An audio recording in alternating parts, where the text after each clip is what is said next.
Salut l'équipe. Comme vous le savez, l'Euro 2024 approche à grands pas. Et j'ai donc décidé de faire un petit top 5 des maillots de l'Euro 2004. Et oui, on plonge dans le passé pour découvrir des maillots qui à l'époque franchement étaient plutôt réussis. Vous verrez, c'est des maillots bien rétro, bien sympas comme on aime chez Box Football. Donc on commence tout de suite avec top 5, une égalité. J'ai pas pu classer ces deux maillots, donc les voici. Pam!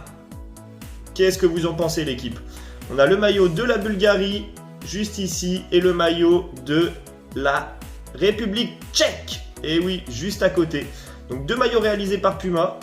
Des maillots que je trouve assez sympas, notamment au niveau de l'association des couleurs. Parce qu'on peut voir sur le maillot de la Bulgarie, donc il y a les rappels des drapeaux sur les côtés. Rappels des couleurs du drapeau, pardon. Donc le vert et le rouge qui s'associent super bien avec le blanc.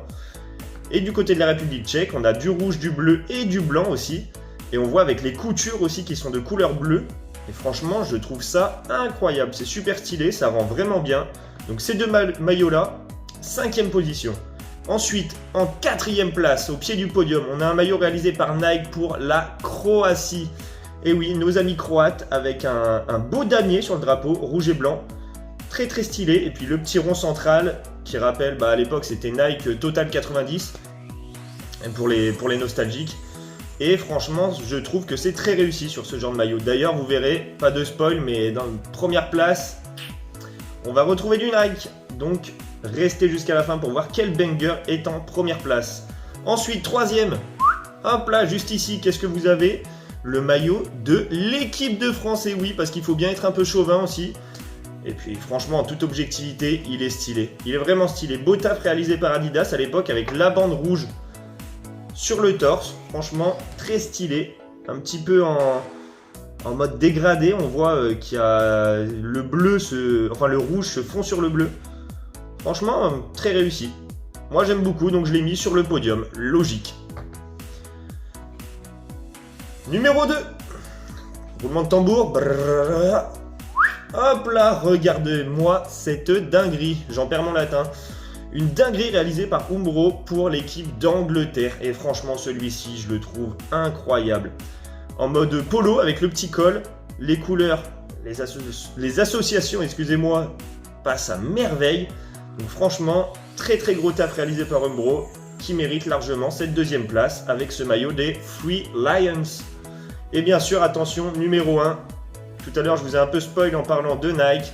Et on retrouve, attention, hop là, regardez-moi cette pépite. Cette pépite réalisée par Nike pour le Portugal. Franchement, incroyable. Moi, je le trouve magnifique. Là, on retrouve encore la marque Total 90 avec le rond central. Les petits liserés jaunes, ça passe hyper bien aussi. Et en ton sur ton, on a une sorte de quadrillage qui rend vraiment le maillot... mémorable ce maillot.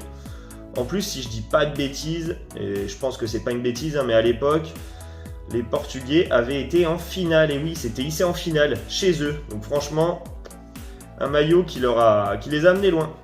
Et ça se comprend vu la beauté du maillot. Qu'est-ce que vous en pensez, vous, l'équipe? N'hésitez pas à me donner votre top 5, à vous, allez checker les maillots aussi sur internet, voir s'il y en a d'autres de l'Euro 2004 que vous auriez placé dans votre top 5 à vous. Et puis n'hésitez pas surtout à aller faire un tour sur www.box-football.fr pour choper des box mystères incroyables. Allez, salut l'équipe!